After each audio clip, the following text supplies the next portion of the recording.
我要教你哋用3個用玄學打敗玄學嘅方法，等你哋2026年成年咧運勢都旺到爆啊！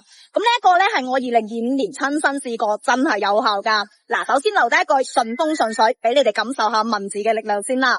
咁呢3個方法入邊咧，最尾一條係最有效嘅，嗱，千祈唔好錯過啦。第一條咧，你要主動去切斷同呢個世界之間嘅一個負能量交換，由遠離難人難事開始，縮小你嘅社交圈，咁樣咧你就會減少觸發霉運嘅一個機會噶啦。第二條，將你衣櫃入邊已經2年冇着過嘅衫冚唪唥掉晒佢。